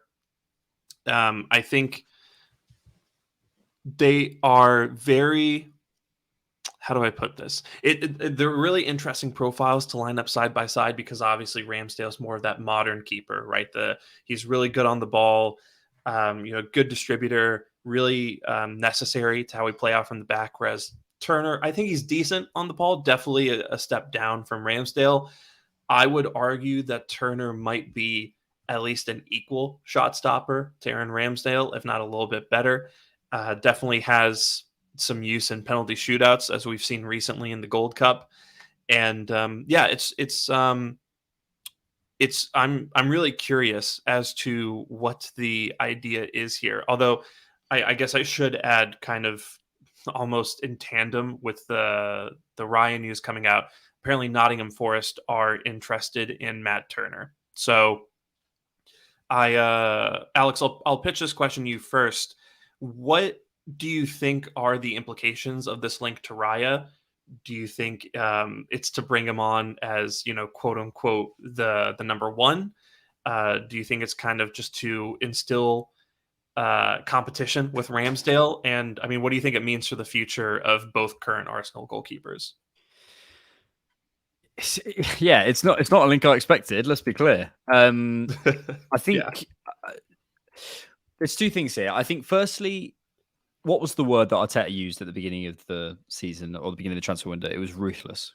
It was ruthless, and we have to be ruthless. And if we're honest with ourselves, is Aaron Ramsdale perfect? No. But we appreciate he's a young keeper. He's someone who's facilitated. He's taken a step up, or moved us up a certain level. He's taken a step up professionally and personally. I think he's improved a lot since he's been at Arsenal. I think he's a really good keeper. Is he perfect? No. Is David Raya perfect? No. But what this might do is, especially, I think this might be, what I read this as is, it sounds like the Nottingham Forest thing is probably going to happen for Matt Turner. And I imagine probably, he's the US number one keeper. He's had a year of Premier League experience. He probably recognizes he's not going to get in ahead of Ramsdale next season. They've just given Ramsdale a new contract. He's probably saying, look, if a Premier League club comes in for me, I want to go play that and I want to be their number one. And I think Matt Turner's good enough for that. I think he's one of the best, let's call it, backup keeper or second choice keepers in the Prem, certainly, maybe in European football. So he's a really good keeper and he deserves to go and play. So from that perspective, it's great. And that is an incredible, ample competition for Ramsdale. There is 100% a conversation. I'm looking at their stats here. Ramsdale, in terms of his post-shot XG minus goals against, basically, for, if you don't know what that means, essentially it's how many goals should he have let in per 90 versus how many goals did he let in. He's coming out at minus 0.05, i.e. per 90, he's letting in more goals than he should, whereas David Raya is at plus 0.13, as in he's keeping out more goals than he should. So there is, there's an argument there, and you look at the other stats, that's probably the most obvious one, but his Raya's stats are really good, actually, compared to Ramsdale's. Possibly you could argue better. It obviously depends on the team. And if Raya was in a team conceding less goals, I think we might see a statistical improvement on Ramsdale. There's the character side of things that you have to take into consideration. I think Ramsdale gives a lot to our back five and our back four that I don't know about Raya's character particularly, so we have to see. And obviously Raya's been targeted for a long time, so this is clearly something we've been thinking about for a while. On the flip side of that, and the second thing I'll come to, is I'd love that. It's ruthless and it's great. And if we did that, that's like, that is one of the best, possibly the best possible replacement we could have got as our not obvious number one choice keeper, David Raya from Brentford. Unbelievable. Great. Is that the number one priority in our team right now as an improvement place? I would say no. That's for me. It may, and we also have to look at the market and say, right now, is there an option for us to improve certain other areas of our pitch? We can't just say, let's just improve the team without any specifics. Maybe this is the deal that we think this improves our team. We can do it. We can't do other deals right now, so let's go and do it. But for me, I'm looking at the centre forward position. Although, again, that could be argued. It could be in 2024. We go out for that sort of big, whether it's Evan Ferguson or Osimhen or whatever. I'm looking at the right-hand side. I think there's something we could do there. I'm looking at central midfield. You could possibly do something there. There's other places that you could possibly strengthen. Goalkeeper wouldn't be like my number one choice, but if we're losing a keeper and we're bringing someone in, this is great. So, and then just in terms of the future, very quickly, in the end, Arsenal win because there's going to be two keepers battling out for the number one slot. Ramsdale's just signed a new contract. So they would have signed a new contract in the same window if they both signed. They're not going anywhere, and it will be a simple case of one of them will have to out the other. That's it's that simple. So eventually, we'll either have a better goalkeeper in David Raya, or Ramsdale will improve, and I think that can only be good for Arsenal. My question is that worth £40 million right now in this window necessarily? Don't know. Yeah. It's really curious timing. I know historically Arteta and Edu have definitely been fans of taking quote unquote market opportunities. So this might be a market opportunity based on, it looking like Raya was going to go to Bayern Munich, and we've historically been interested in Raya. He was definitely a guy that we were trying to sign before we went and got Ramsdale even. So, with Raya wanting to move, being available to move, and suddenly his number one suitor might not even be in the picture anymore. I think that might have set off some alarm bells for us. I do just want to read off a couple stats. This is from datamb.football regarding it's comparing the two, right? So um, Raya's long pass percentage is 68.8% compared to Ramsdale's, which is 36.2. Short pass percentage is exactly 50% for Raya compared to 40.1 for Ramsdale. Post shot expected goals minus goals allowed total. This is exactly 74 for David Raya and 46.7 for Ramsdale. And then Raya's played about 400 less minutes than Ramsdale has. So in a lot of those facets, Raya appears to be the more effective player in terms of, passing out and distributing, which, in preseason, Ramsdale's looked a little shaky at, although I will say in Ramsdale's defense, the pitches were terrible in the United States.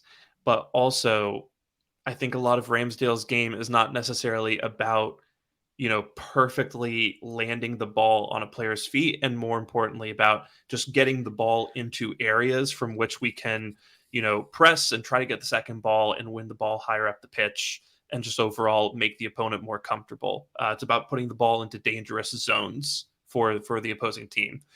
But I do think recently there have been questions around Ramsdale because in the back end of this past season, and we even saw it, against United, there have been situations where Ramsdale might have or could have done better for some goals that he conceded. Didn't make a save that he could have made, had, a sloppy error, gave the ball away in bad situations, stuff, things of that nature. And with the Matt Turner angle, we already have Balogun kind of doing this where we've got a World Cup coming up in about 3 years. Balogun wants to go play first team minutes, likely because of that, so that he can, be the established guy by the time the 2026 World Cup rolls around, be the starting striker for one of the host nations.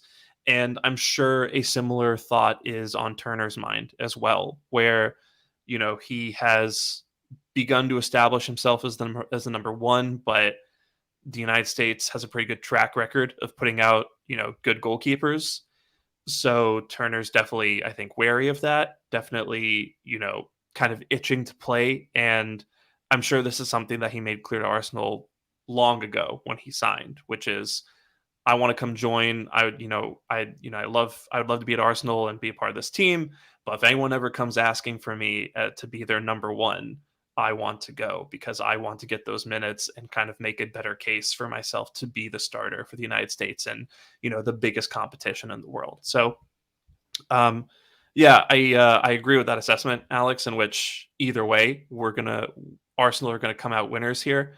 It's just a matter of, killing your darlings, being ruthless along the way. And yeah, this is one of those moves. But Sash, what are your thoughts on Arsenal potentially signing David Raya? Firstly, I have to say that it's not a huge surprise that we're going after him.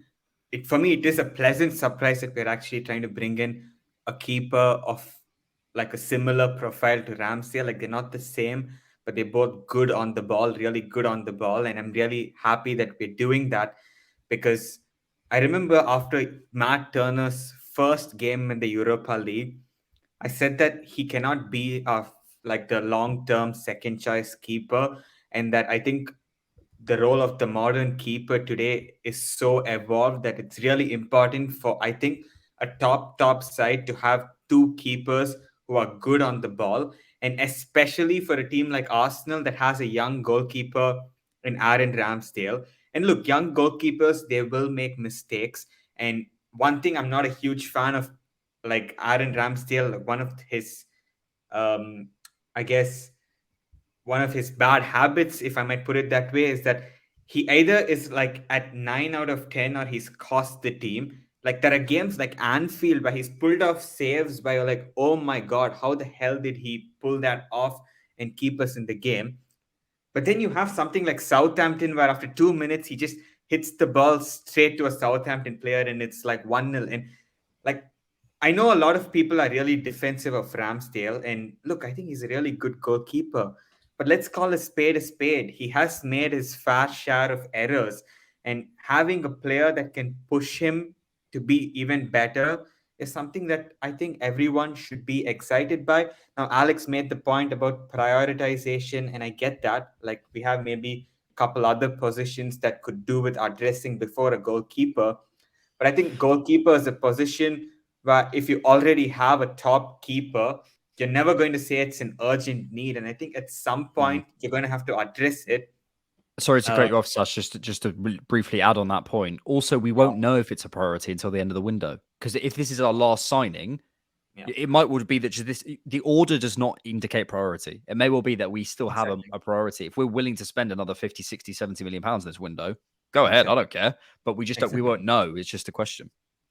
Yeah, I know. No, I agree with that as well. And I think someone like Raya comes in and can really push Ramsdale. And also, I want to say the timing of this is really interesting because David Raya has a year left on his Brentford contract.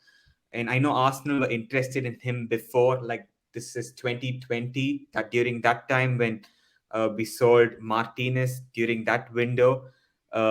Arsenal were interested in Raya, but ultimately were priced out of a move and it didn't end up materializing. And I know our goalkeeping coach as well, Inaki Sana, has worked with Raya at Brentford. And in fact, if you go on Inaki Sana's YouTube channel, I don't know if the videos are Mm. still there. He has some very interesting training drills that he does with David Raya. And I have to say that David Raya has the best distro. I think it's called distro, where Mhm. you just like throw the ball a little bit up in the air and kick it. His skill is immense, and statistically, in most departments, he seems to be one of the best goalkeepers in the Premier League. So I think this signing should be welcomed. I think people underestimate two things. Number one, Aaron Ramsdale has been making quite a few errors. He's already making a few errors. Now, can he also adapt to Champions League football, playing 2 games a week at the highest level and cut it out? That's one thing. The second thing is if he gets injured, who is the goalkeeper that can like help us build up? Like Matt Turner is not going to do that. I said in Matt Turner's very first Europa League game that it's not going to be sustainable for us to have him. And after 10 minutes, I checked my tweet. It had like 500 quote tweets. 400 of them were from, I think, American Gunners who were very angry with what I had to say. Was it But Sham? maybe Sham's minions. Yeah, Yeah. probably. Why Yeah. why would you talk about our keeper like that? Yeah. And I was very clear from the start that Turner's not going to be the guy. Like, I appreciate Matt Turner as a goalkeeper, as a character, and he's a good penalty shot stopper, which might have been useful last season when, like, in that Europa League shootout, but he was not there. So we might miss that. But I think David Raya for me is an upgrade on Aaron Ramsdale. I'm going to get cooked for this because I know Arsenal fans like love Ramsdale and I like Ramsdale too. But I'm just trying to look at the reality. At the moment, I think David Raya is ahead of Ramsdale, and that's okay. Ramsdale is a young goalkeeper and he can also get that.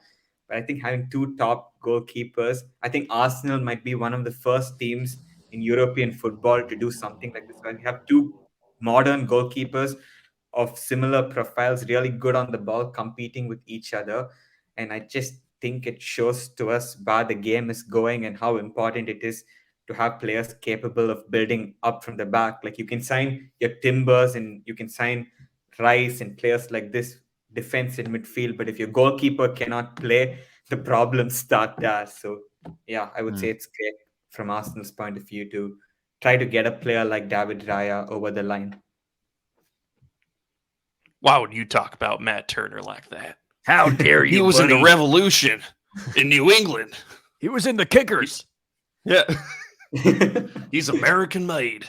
No, yeah, I think it's one of those things where, I love the move in terms of strengthening us and, having that quality to choose from, because again, for the 820,000th time, like we're going to be in the Premier League and we're going to be in the Champions League. And, Ramsdale is probably not going to be able to play all of those minutes. Raya probably won't be able to play all of those minutes. So it'll be interesting to see what the division is there. But I do share your concern, Alex, about what that opportunity cost might be. Because if we're dropping 40 million on a goalkeeper, maybe there are, I do think we could use another guy who can play on the right flank. So, we'll see just how much of a priority this turns out to be for Arsenal. But I'm not mad at it. It's just it's very curious right now. Definitely came out of left field. Yeah. At this point in time. The one thing I will say is, like I was saying earlier on in the window, like there needs to be some kind of there needs to be a culture shift. It's like there's guys in our squad who, the likes of Vieira, the likes of Smith Rowe, very, very talented guys. But if you're asking us to we can't simultaneously hold two things. Arsenal should be competing with Real Madrid, Manchester City, and Bayern Munich in the latter stage of the Champions League every single year, or Arteta out. And also, why are you trying to sell Smith Rowe? Why are you trying to sell Vieira? Why are you trying to sell Reece Nelson? It's like, well, you can't have your cake and eat it. Either we have to be absolutely ruthless and get to that stage, or we become a club who are, a little bit nicer to our players and, give them some more time, whatever. Like, I think I said this, I say this all the time and I get clowned for it, but it's true. Real Madrid booed Ronaldo.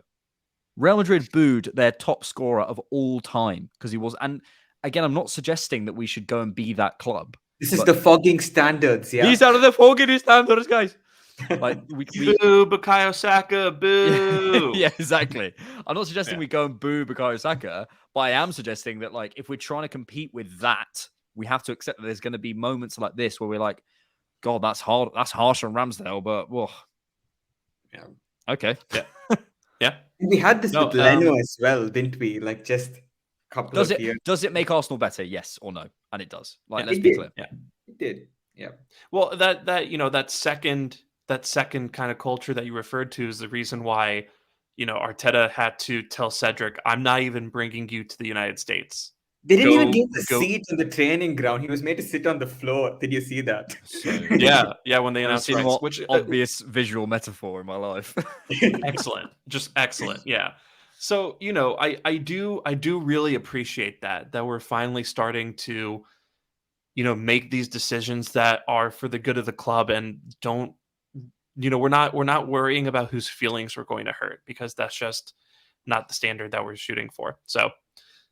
Sash, did you want to?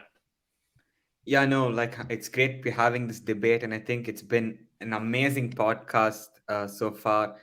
I think we've gone over like an hour and a half, and like I could go on personally for an hour and a half more, but we also have lives outside of the podcast.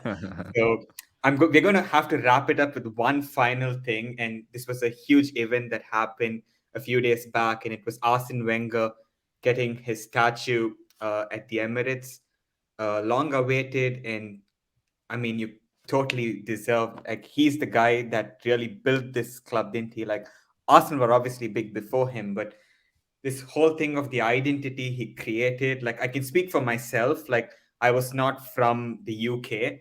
I lived in India during my childhood, and football was not so big in India. It was cricket, the sport that was like really big. And everyone asked me, why the hell did you support Arsenal in 2009? Why did you start supporting Arsenal in 2009 when the decline started and they were like 5 years without a trophy. I was like, it's the football we play. It's so pure. And it's only after my first few like years of watching Arsenal, my first year of watching Arsenal, where I did some research and did I know that, oh, wait, we were the Invincibles. We went like a whole season unbeaten. Wow, that's crazy. But I think this is testament to what Wenger created, which is a machine that has its brand. I think three football clubs in this world, you can say, have that brand: Ajax, Barcelona, and Arsenal. And I think Arsenal are in this conversation because of Arsene Wenger. So, firstly, I would like to start off with you, Sham. How happy are you to see Wenger getting his statue outside the Emirates? A beautiful statue, by the way. And what do you think his Arsenal legacy is? Because even today, I think a lot of things that are happening now, we have Wenger to thank, don't we, like for the foundations that he laid out? Yeah, his legacy is twofold. The first legacy is Arsenal being known for playing beautiful football, which you've touched on. Right before that, we were the classic 1-0 to the Arsenal team. We were more about winning ugly than winning beautifully. And Wenger came with this bold idea of turning football into art, and he succeeded at it. Even the back end of his tenure, where we were kind of a banter club, we were playing just absolutely amazing stuff, just weren't great defensively. So that's the first part of the legacy. And the second part of the legacy is the Emirates Stadium and the standing of the club, and us being one of the biggest clubs in the world. He sacrificed trophies to do that. He could have gone to PSG, he could have gone to Real Madrid, he could have coached the French national team, but he stayed at Arsenal and dedicated his career to making it this titanic club that it is today. And of course, the Invincibles as well. That's a big part of the legacy. So I as lame as this sounds, Wenger was always like a third father figure for me growing up. So I always have a special place in my heart for him, even though those last couple of years weren't the best. So yeah, he's long deserved this, and I can't wait to go see that statue in person. Yeah, I could not agree with you more, and it really resonated with me as well when you said that he was like a father figure for you. It was kind of similar for me as well when I first started like watching the sport. Like I would listen to his press conferences and like the way he spoke, the way he conducted himself, it really gave me like father vibes as well. And yeah, I just think that philosophy that he's imprinted on our institution, it continues to grow, and I'm so happy that today we have certain ideologies in how we are playing that's similar to Wenger, because I think for a few years in between after he left, it was not the case under Emery, and yeah, it was few dark years where we thought we've lost it, but we've now regained that, which is great to see. But Alex, what are your thoughts on this? What is Arsene Wenger's Arsenal legacy? Well, for a while I thought we were called Arsenal because of Arsene Wenger. So that's All of that's us. when I was a kid, I think I used to think that. Mhm. No, listen, you guys have summed it up really well. But all I'll say is, so it might be a weird place to start. But did you guys see that interview with David Beckham that David Ornstein did in the Athletic? If you didn't, it was a really good interview that David Ornstein did with David Beckham, and he talks about what brought Messi into Miami. And it's a 3-year-old club. Like, why do that? And he talks about legacy. And he was like, look, he said basically the pitch was, you could go to Inter Miami, you can earn more money. You can go, not to Inter Miami, sorry, to Saudi, and you can go and earn more money. That you can go and do that. And that is completely valid. But in the end, what do you want to do in football? Like realistically, once you've got past a certain point, you've won leagues and you've won cups and you've created dynasties and you've done all this sort of stuff. You want to leave a legacy. And then you'll be remembered. Like, it's not necessarily even from an egoic perspective that you will be remembered. It's just from your personal perspective. What was your impact on the game? Mhm. And the thing is, like, Pep Guardiola probably will be remembered as the most successful manager ever. But in terms of impact on the game, in terms of impact on the Premier League, I think there's a very strong argument that Arsene Wenger is the most impactful manager of all time. Now, I 100%. use that word because it's like, in terms of ideology, tactically, Pep, no doubt, 100%. And that will echo down the ages, and we'll look back in 20, 30 years and look at, Arteta and Company and Xavi and all these guys who went into management and used certain principles that Pep used. But in terms of impact on like the overall culture of English football, in terms of integration of foreign players, in terms of how clubs ran themselves, in terms of how like nutrition, in terms of the sacrifice he made in terms of moving to a new stadium and sort of setting that pathway out as almost the first big club to go and do that. I think there is possibly no more impactful people in terms of Premier League management, and now he's gone into FIFA, which tells you he didn't want to go and manage another club. He wanted to continue to influence the game. This is a guy who loves football. It's forget tribal rivalries. This is a guy who loves the game and wants the game to succeed at all costs, and that is his legacy. He's created a dynasty at Arsenal and a club identity that will live far outlive him. And we will be when we're talking to hopefully our grandkids in however many years, going, you'll never be another one like Wenger. We will see that. And as much as that it was a difficult time at the end, he's created a dynasty and a legacy that will far outlast him. And in the end, for Lionel Messi, for whoever you're talking to, surely that's what you want, to be able to create a thing of like, I made the world better through my path in life. I created, whatever it was, I made MLS better, or I created something at Arsenal. Once my name's gone, it doesn't really matter about my name. I know that that will outlast me, that will outlast my family, that will outlast my name, that will outlast everything. The benefits and the positives of Wenger will be seen in 100 years at Arsenal. It's not just now, when people don't remember his name anymore. So that's, I think for me, that what more could you want from your life? So yeah, just kudos to him, and it's far too late, if anything. No, the word you mentioned, that legacy, I think that's a beautiful word. And I think when most people speak about Wenger, they think about the invincibles. But as you mentioned, he was a true revolutionary. He came in with all these nutrition plans and essentially changed the landscape of English football. And even with the Emirates Stadium, I think to do what he did between like 2006 to like 2013, that 7-year period, I think our record signing before we brought Ozil was like Cazorla for like 18 million pounds. Mark Which is, Overmars, maybe, or something like that. It was. I can't remember who it was. yeah, it was. Or was that I think Sale? it was Reyes, I think, during the pre-Emirates era. Yeah. But once we moved to the Emirates, like we never spent more than like 18 million on a player when you had these guys like Abramovich in the City group, and then United spending like 40-50 million, which today equates to like 100 million, but back in the day they were splashing the cash about, and we were not. We were like signing young players, developing them, and playing football that was, oh my God, I've never seen. I think that era saw some of the best football that Arsenal played. Like, I know the Invincibles played great football, but there was something so pure, like, about that phase, the Fabregas, Nasri, and all of these players.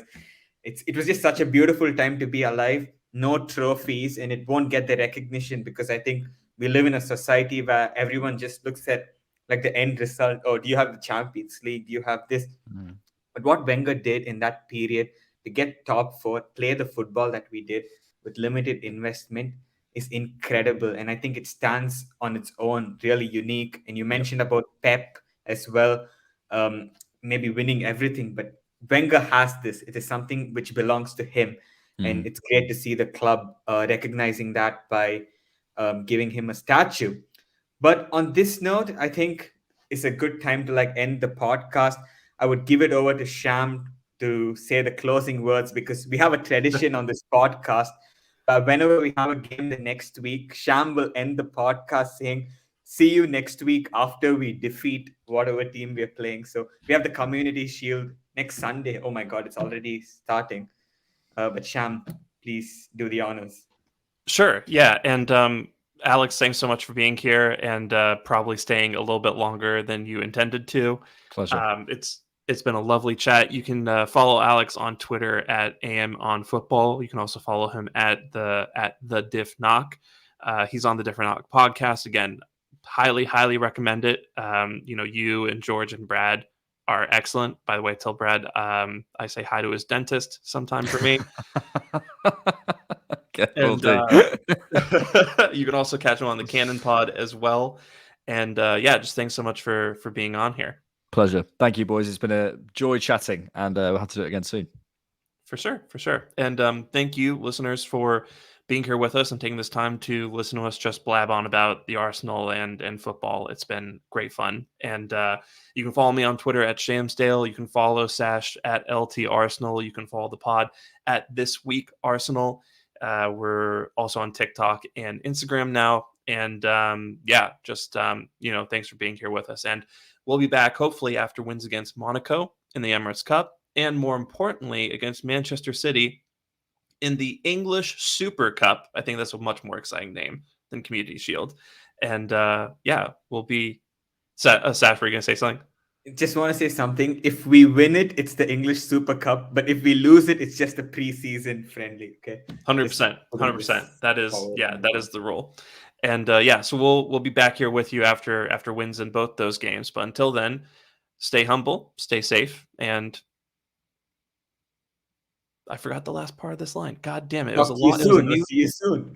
Yeah, it was a new thing I was gonna say, and then I forgot the last part of it. Whatever. Okay, we'll take care, and we'll talk to you soon. Bye bye.